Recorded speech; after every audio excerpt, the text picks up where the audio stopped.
when I started my training company for the agents, I had one campaign that we taught people. And as we look at it now, we have like 16 or 17 campaigns that work really, really well. You've got to consistently evolve your message. Hello, I am Matt Theriault of the Epic Real Estate Investing Show, and this is Thought Leader Thursday. Today, I'm joined by a serial entrepreneur and founder of Real Estate Marketing University, an online media training company. He is known to be a maverick leader and an innovative marketing strategist, unafraid to lead companies in new directions. So please help me welcome to Epic Real Estate Investing, Mr. Grant Wise. Grant, welcome to the show. Thanks, man. It's an honor to be here. I appreciate it. Yeah, you bet. I'm excited to have you here as well. And, we've got a mutual friend that introduced us. And she said, you got to have her on the show. He's a total badass. And I was like, okay, cool, if you say so. And then since I've seen some of your ads running on Facebook, of which have me even more excited to talk to you. And we'll get into your business and what you're up to today. But before we do, let's talk about what you were doing just prior to your business of real estate lead generation. So prior to, man, that's a good story. So I went into business for myself when I was like 19. I never understood the concept of exchanging my time for money, going to a job and getting paid $8 an hour. So I think I had one job my entire life. I was always the guy that was going to go out and figure something out on my own. And when I was 19, I tore my elbow out playing a little college baseball for the second and third surgery. And I'd kind of decided that baseball had taken a little more from me I was ever going to get back. And I came home, and my parents, typical, I think that was right in that perfect time to say, if you don't go to college and get a degree, you're never going to amount to anything. Neither parent had a college degree. So I didn't understand it, but I played into it, for one more semester at least, and failed my second consecutive semester of history. I had zero business being in a classroom. And so I jumped out into the entrepreneurial world, bought my father's little construction company from him, and just kind of took off. And, I didn't grow up with a lot of the greatest guidance. I didn't grow up. Nobody taught me how to balance a checkbook. Nobody taught me this from that. And, I slept on a couch in a garage most of my life. And so as this young kid that's now making a ton of money, I thought I had kind of figured life out, as most 20, 21-year-olds do, I think, and started making a ton of money and started having a lot of fun. And unfortunately, started making a ton of horrible decisions. And it just led me down a path of some beautiful destruction, and it gave me a lot of opportunity to learn. And so in all of that, I had, 4 or 5 construction businesses at the time. Somebody came to me and said, "Hey man, we want you to start a real estate company with us." And I was like, all right, yeah, I'm really good at starting businesses. Let's do this. And started a company. We launched this real estate brokerage, and our thing was, we pay our agents 100% commission. It was a pretty unique model, and it was a cool model. It was a fun business. Dedicated my life to it, and burned a couple businesses to the ground because of it. And after about 2 years, I'd basically given up everything for this business. The people that we brought in to help fund it, they came to me and they said, "Man, we think that you're the reason this company is not nearly as successful as it could be, and we want you to leave." And I'm like, "I own 51% of this business. Why don't you guys leave? Like, I don't want to get out of here. Like, I dedicated my life to this thing." And I sat back for a couple of days and I just thought about it. And I said, you know what? I'm the youngest person in this business by 3 times my age. Nobody thinks that I know what I'm doing. Nobody's listening to me about using social media to grow their business. Everybody's laughing at me. I said, you know what? Screw this. I'm going to go where I'm appreciated, not where I'm tolerated. And that's what I did. I took a step back. I'll never forget it. It was August 13th, 2014. I was asked to leave. Signed over all the legal rights to everything a week later. And September 1st, 2014, I launched my little social media bootcamp program. So I had like $25 to my name. My then girlfriend, now wife, jokes that she's the one that loaned me the money for the day, because I was bankrupt, legally bankrupt. And I put out a Facebook ad, and it was pretty cool. A couple of days later, somebody bought my $1,000 bootcamp from me, and I learned a ton in a really short time frame. I learned that I was still a valuable person. Like, even though I'd made mistakes and messed up and people didn't like me, I still had value. And I learned that I could acquire customers for $25. So I was like, oh, okay, well, this works. And Mhm. We launched, kind of that first year. It was so cool because the first person that I ever did business with, she sold 48 houses her first year working with me. And every agent that we touched, just month in, month out, within about 6 to 8 months, they were making six figures in income in real estate and residential sales. And so I was like, man, this is awesome. I gotta like take this big. And so December 2015, we really launched, Modern Agent Mastery, which was a course designed to teach agents how to use Facebook ads. And we grew to now over 1,500 students internationally and have just built a awesome company helping agents understand how to generate leads. But I kept getting asked, all along the way, like, can you help real estate investors? Can you help real estate investors? Can you help investors? Man, we're getting killed in direct mail. We're getting killed here, killed there. And the margins aren't as good as they used to be. And I pushed the opportunity off for a long time because I'm a huge proponent of focus. Like I learned my mistakes in trying to spread myself too thin and grow too fast and do too much and push it off for a long time. But about a year ago, I got into a place where I was like, you know what, I got the time now. I can focus a little bit more of my attention in doing something different. And that's what I did.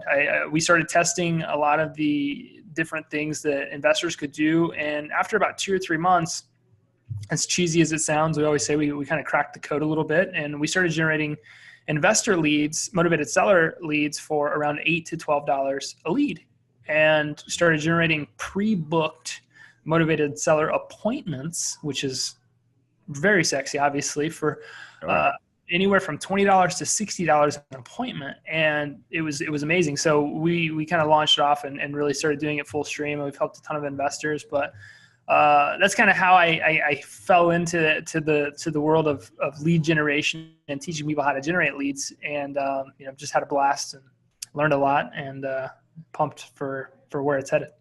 Got it. Well, gosh, that whole explanation killed about 3 of my questions. So, I'm sorry.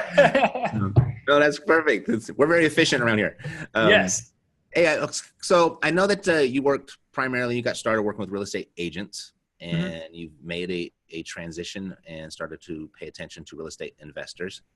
One of the misconceptions out there, I think, is people think there's a lot of overlapping responsibility or duties or just, what they do between real estate agents, real estate investors. And, I've been an agent and I'm an investor, and I know that not to be the case by any means. But one place where they do have a lot of similarities is they have to go out and generate their own business, right? They have to generate their own leads. Typically, they're looking for 2 different types of people. So I'm curious, with the marketing strategies that you have in place and what you teach and what you do for your clients, what's the nuances there? What differentiates those 2 approaches to generating leads? Really, it's the consumer. It's not the investor. It's not the agent. It's the mindset of the consumer. There's 3 basic consumer levels of awareness when it comes to making those types of decisions. And when you look into the mindset of the consumer, you realize, there's a huge difference in somebody that's going to sell their house retail and somebody that's going to sell their house to an investor. And in a lot of cases, it stems from some type of major life event, which is bankruptcy, it's pre-foreclosure, it's divorce, it's parental loss. And so when you dig into that and you really start analyzing the prospect, that's where you kind of visualize and you can see the biggest strategic difference. The things that we would say to somebody that needs to sell their house now for cash is absolutely different than somebody in a market like this that can sell for $60,000, $70,000, $80,000 over asking on any given day of the week. Mm-hmm. It's just 2 completely different messages. There's obviously maybe overlap in the fact that both prospects want to sell, but they're completely, totally night and day when it comes to the reasons that they want to sell or the reasons they must sell. So that's the biggest thing that we've really seen. And I think the biggest mistake that a lot of people make in trying to, market here or market there is not getting to know the consumer. Just trying to throw some stuff out there and hope that it works. You've really got to dive into the mind of the person that you're trying to do business with, and you got to understand everything about them. And that's what we did. We spent more time analyzing the prospect than we ever did doing, once we figured out the prospect, the Facebook ads part of it was very easy. The funnels were easy. The emails were easy. The follow-up, the branding, like everything was simple, but you got to study the mindset of the consumer. Right. Yeah, it's pretty much, marketing 101. You have to know who your customer is and you have to know what they want, right? And then you start crafting a message that gives them what they want. 100%. Right? Marketing is messaging, but you got to know who the hell you're talking to if you want to go out there and make any type of difference. So your service, do you guys, you mentioned a course and then you mentioned what you do. So do you have kind of two levels of service, one where you teach people how to do it and then another portion where you actually do it for them? Yeah, we absolutely do. I'm an educator, man. I love self-educated in a lot of ways, and love being able to pour back into people and add value and help people understand how to do that. I think there is such just an insanely cool value to knowing how to do what you need to do to go out and grow a business, because you never know what's going to happen, when it's going to happen. If you're paying rent instead of owning, sometimes it's not the best situation. And so we love to lead with education, but so many investors are like me. They want to exchange their money for money, not their time for money. And so we predominantly in the investment space have more of a service that we offer that, we generate leads for investors or generate pre-booked appointments for investors where they can kind of sit back and stay in their lane and we can stay in ours. Because like I was saying earlier, there's so much focus that needs to take place to be a wholesaler or to be a flipper or to be whatever type of investor you might find yourself being. And so when you tack on that, being a Facebook marketer as well, it sometimes it can get busy. I can argue both sides of this because I believe you're a marketer before you're anything, because if nobody knows who you are, what you do, and why you do it, you're never going to get to do the investing part of the business. But there's a lot of predominantly most of our student-based client base is in a point where they're working to create leverage more than attempting to learn a new skill. So we absolutely will teach and educate you, but on the flip side of that, we'll generate leads for you. We'll generate appointments for you any day of the week. Right. Yeah. I'm all about convenience and leverage. So yes, I'd rather have you just do it for me. Yep. So with that said, you can generate an actual appointment with a motivated seller for $60 to $80. That's raw cost, cost. And that's not necessarily in every market. Some markets it's $200, $300 raw cost. In some markets we had somebody get a motivated seller for $34 in New Jersey, right? So it varies from market to market, and I think everybody probably knows a lead in Tulsa, Oklahoma is not nearly as valuable as a lead in San Diego, California. So there's major differences, I think, from market to market. And that's raw cost. That's you doing it yourself. When it comes to us doing it, obviously there's some service fees that are built into the cost per lead or the cost per appointment. But we're seeing some insane numbers where most people are trying to get, a lead from a $7,000 mail drop where they're getting less than 1% response rates, or they're trying to get a lead from $150 in PPC. We're seeing actual pre-booked name, email, phone number, physical address, and a time to meet. All you got to do is pick the phone up and confirm the appointment. It's been pretty powerful to watch for sure. Sure. That's nice. So, I mean, even at $400, $500 an appointment, that's still a really remarkable deal, cool, right? Compared to everything else out there. So, I mean, obviously if that's what you're doing and these are closing, then you're having no shortage of clients and no one's, but I know that's, that almost came out wrong. What I'm trying to say is that, a lead, they vary in their intensity and the timing of when it's actually going to close. And then there's the other big variable is the investor or the person that's going out on the appointment themselves. What are some of the, yeah. I'm sorry? I was just saying, in their ability to close that deal. Totally. So I was kind of seeing, what are the biggest mistakes you see people making when they say go out on those appointments and they don't get the deal? It's because you're too obsessed over the deal. I mean, at the end of the day, I think investors especially can get too wrapped up in numbers. It's just a numbers game, numbers. But at the end of the day, you have to realize that people are people. And one of the biggest mistakes that I see is investors picking up the phone, trying to close a lead in less than 5 minutes on an appointment, when what you are actually, if you sit back and think about it, forcing someone to do is admit the reality of their situation, which is, damn, I did just get a divorce. I did just go bankrupt. I did just lose my parents. Mm-hmm. And you've got this schmuck sitting here trying to get me to sell them the last part of whatever, I might be holding on to. And so I think if you sit back and you look at it, the least relevant topic of conversation is the house that you're going to be buying. The most relevant topic of conversation is who are you? What are you? Why are you? What's going on? Let me tell you my story, man. I've been bankrupt. I know exactly what you're going through. I've lived through this, man, and I want to give you some pointers and teach you how to get through this. And so I think that the biggest pivot that can be made is stop trying to buy houses and start trying to build relationships. And you will be just absolutely blown away at how many more houses you buy. I never had wholesale a deal in my entire life, but I was getting a lot of kickback. Obviously, when you sell somebody, you can generate a seller lead for $8. There's a little barrier of BS. Like, no, you can't do that. It's not possible, whatever. And so I said, I'm going to use my own strategies. I've never wholesaled a deal my entire life. I'm going to go buy a house. So put out a Facebook ad, less than $150 in ad spend. I bought a house for $40,000. I had to call my buddy to tell me how to fill out the contracts. I had no idea what I was doing. Bought the house for $40K, sold it for $52,500 a week later, profited $10,802 after expenses, title expenses, and marketing expenses. And it just proved that you don't need all the mail campaigns. You don't need to hard sell somebody. I walked in that $40,000 house. Guy was wearing no shirt. And his brother and him, he were fighting, and there had to be a cop there for me to talk to anybody about the property. And at the end of the day, I sat myself down on that crusty old couch, and I just built a relationship with this guy. And we talked about hunting in Iowa. We talked about Harley Davidsons. We talked about anything he wanted to talk about, and it made the sales process, the closing process, really easy to where they even admitted what they wanted out of the deal, which was better than I was even it was less money than I was gonna offer. So it's just fascinating what happens when you stop trying to close deals and you start trying to build relationships.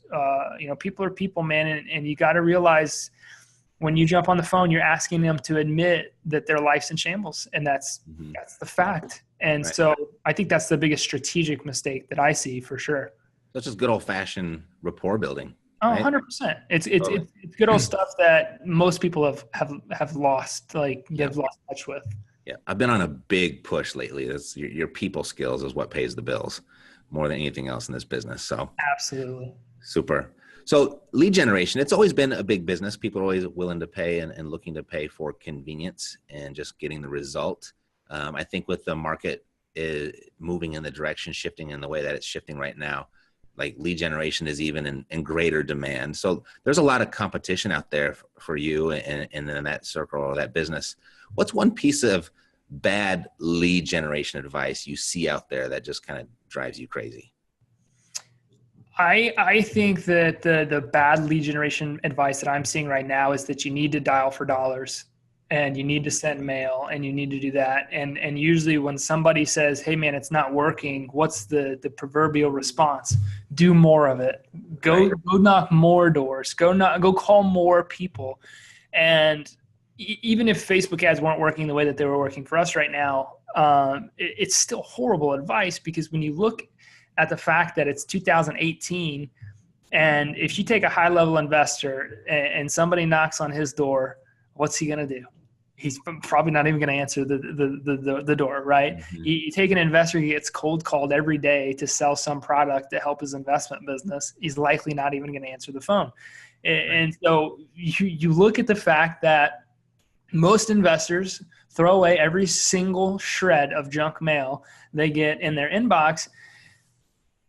Why is my question? Why are you recommending something that you hate, something that you are so inconvenienced with you won't mess with yourself, something that you literally shred up and throw in the trash, and telling people to do more of it? Is it because you get compensated more? I don't understand this theory any longer. Like, look, it's 2018. People like to be marketed to a different way. So stop trying to fight and save a traditional form of marketing that is dead.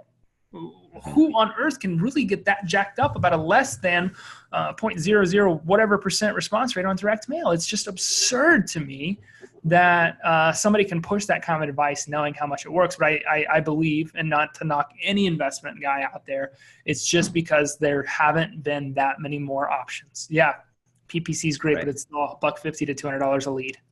Right. Yeah, there are other things out there, but there's not necessarily been anything that's come about that has worked that well. And I am an in no way, shape, or form saying that I'm the white knight and I'm the guy that's going to save it all. Cause I think that's totally petty. And I don't believe that. I just, looking at what we've done, we've gotten to know the consumer. We've created 4 or 5 angles that work very well in most any market that we've tested and are running ads for people. We're getting great results. I'm not trying to hype anybody up and knock anybody down. It's just, stop pushing messaging that doesn't work, and that quite frankly, if somebody did it to you, you wouldn't respond to in your own regard. So why? I think you're certainly onto something. I think the society, just the customer, they get a little bit more savvy, as time goes on, and you can even see it just with each little platform or new trick or technology or approach out there. You can see it in copywriting. You can see it in even like Facebook Messenger bots and stuff like that.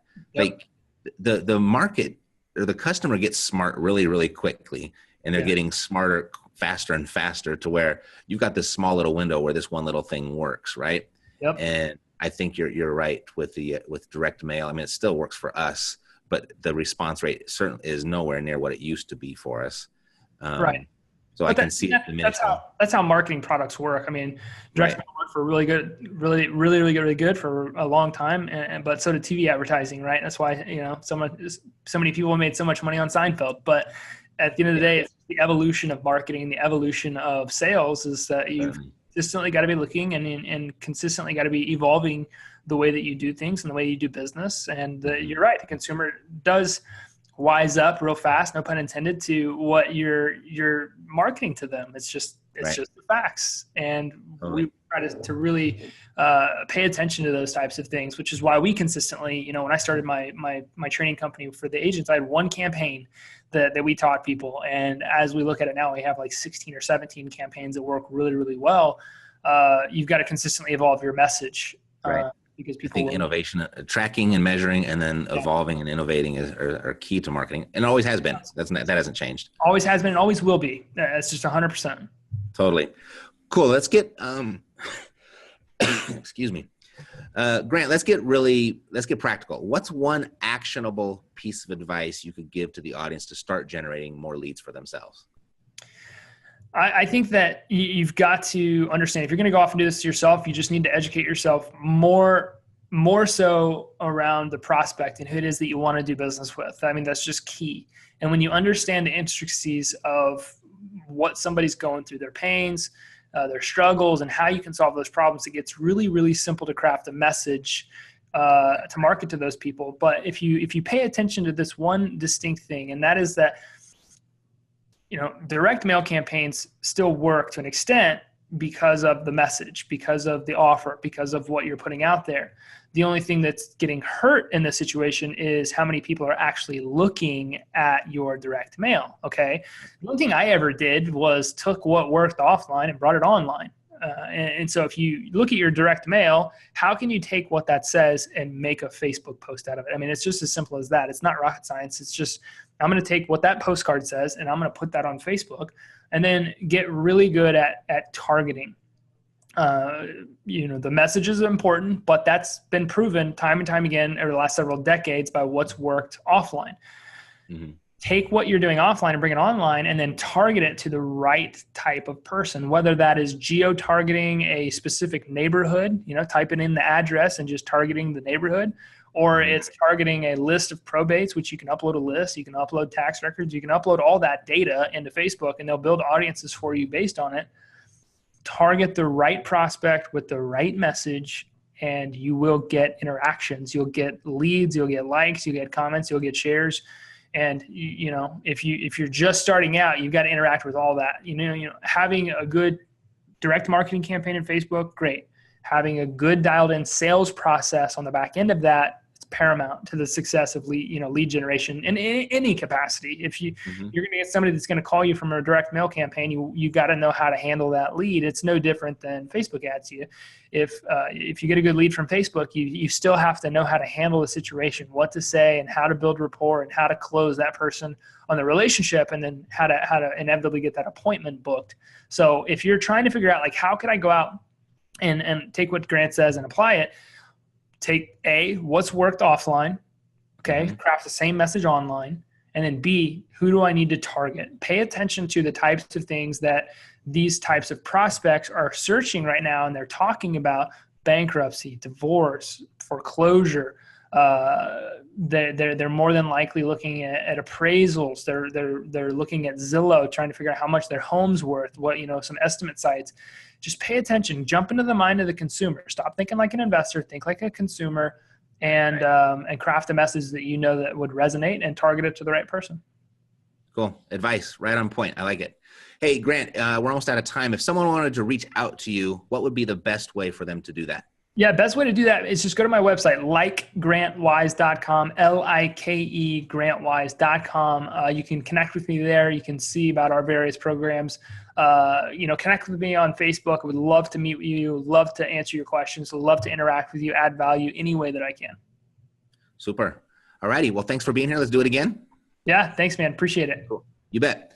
All righty. I'm Matt Theriault. God bless to your success. I'll see you next week for another episode of Thought Leader Thursday. Take care.